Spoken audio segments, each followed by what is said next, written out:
Hello everyone, welcome to our second lesson. And in this lesson, we're going to go with brain, as you can see. So, brain is divided into two sides.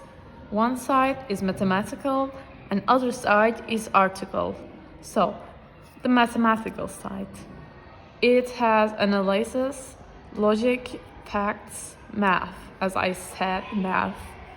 And this part usually solves problems, and it's not very creative, but it is creative at making solutions.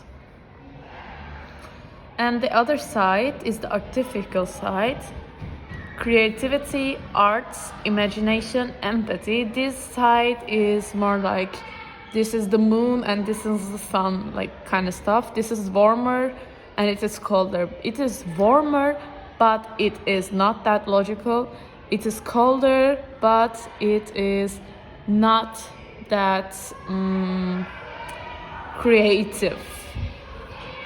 Okay, so we have finished the two sides.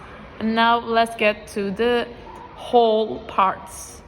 So this is our brain, which it looks like side profile. So we have frontal lobe, parietal lobe, occipital lobe, cerebellum, spinal cord, temporal lobe. So, sorry about that. Frontal lobe. Frontal lobe is where our personality characteristics are made, decisions are made. It recognizes the smell and it is related to speech. So this part is where our personality is being made and our decisions is being made. So we can think about it like the mathematical side. It is more logical and it is more serious.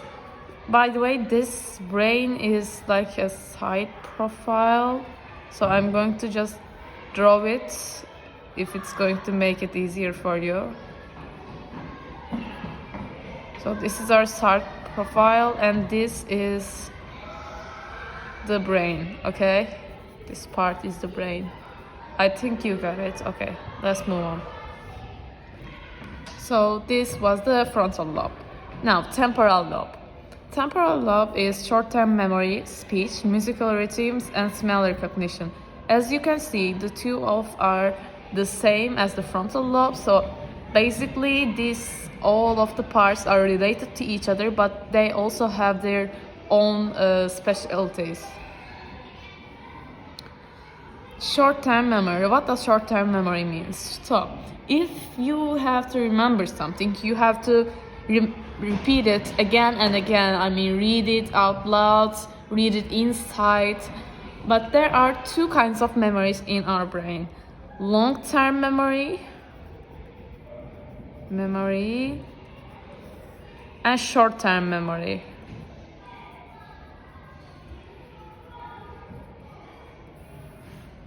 So, long-term memory is like you remember something for like 5 months or like 3 years.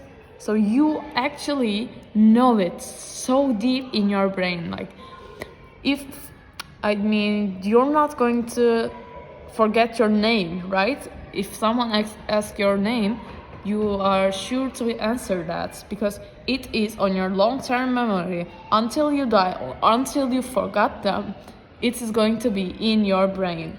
So, like your name, your city, your age, these are like the long-term memories. Maybe the things that you have learned in elementary school, middle school, those are sometimes, these sometimes stay in your long-term memory. But that kind of things, like lessons, like 6th grade lessons, are usually short-term memories. What does short-term memory mean? Short-term memory is like you have to memorize some stuff for the exam and you forget about them after the exam. Like you have 5 things, like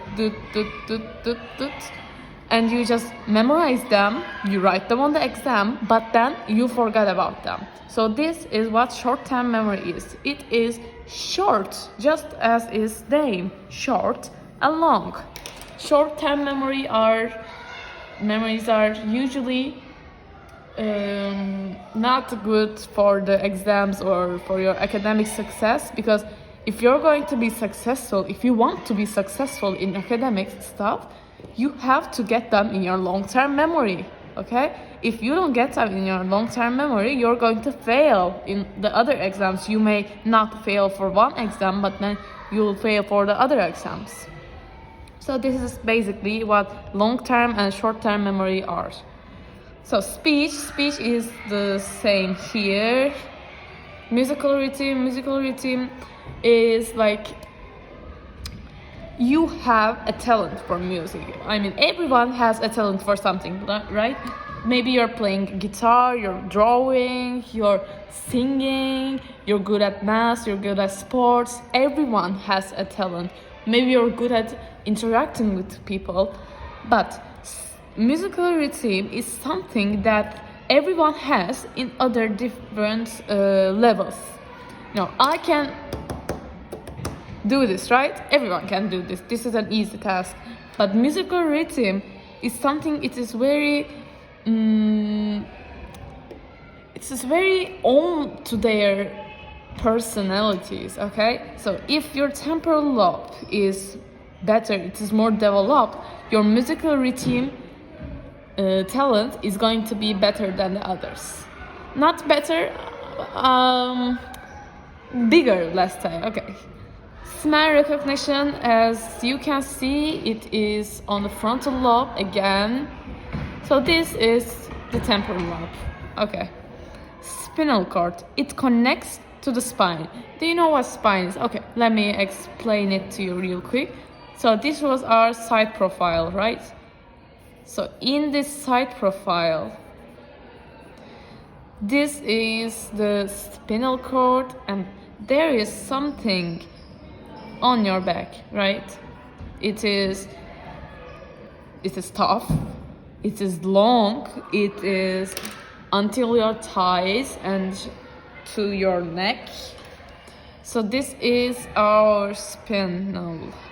Yes, our spinal is like this. It is one of the skeletons that holds our body, but it has a very important role, okay? The spinal is actually, if you broke your spinal, you may not be able to use your brain anymore. You may not be able to use your cerebellum, temporal lobe, occipital lobe, because it is just connected with nerves all around your body. All around your body, connected with nerves. So spinal cord and spinal is very important to our body. And sorry about the outside noises, because I'm at school right now, so I'm just going to record it, but I'm really sorry about the outside noises.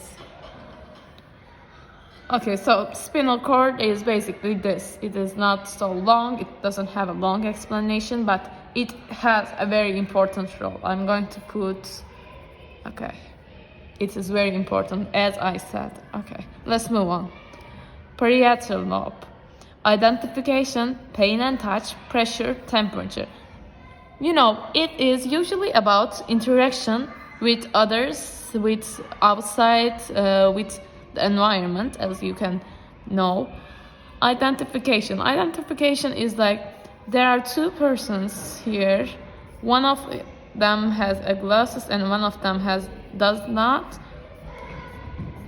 So you know the glasses one. You meet them before, but you don't know the non-glasses one. When you take a look at them, you identify the glasses one because you know him with your parietal lobe, but you cannot identify the other one because you don't know him or her. So identification is also an important part, because if you cannot identify anyone, you can't interact with other people. Pain and touch is like, I think it is very easy to understand right now, because I'm just touching it right now. It doesn't give me pain, but if I do it fast, then it will give me pain. So I also recognize them by parietal lobe. Pressure and temperature is also like that. Occipital lobe, vision. So this, I know, I said everything part was important, but it really is important. Everything matters in our body. Nothing is for nothing. Like, everything has a role, and everything's role is very important. So vision this is related to eyes, as you can interpret. Okay, it is vision. There's nothing to explain, I think. Okay, let's move on to the last part. Cerebellum. Coordination of all the body movements. Cerebellum also has a big role. It is as much as big as the spinal cords. So, coordination of all the body movements. I think you can see it as they are bounded to each other. Like, every related part is bounded to each other. Like, temporal lobe and frontal lobe are bounded. Everything is bounded, but usually the ones who have in common are more besides each other. So cerebellum is coordination of all the body movements. What is coordination?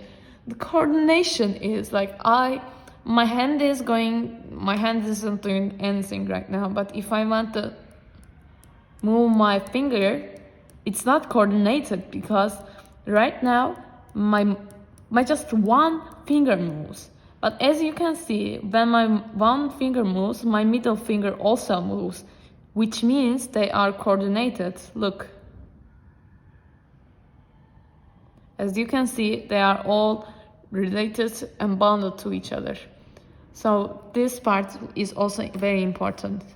Okay, we finished another great lesson, and thank you for listening and watching to this lesson. See you in the next lessons.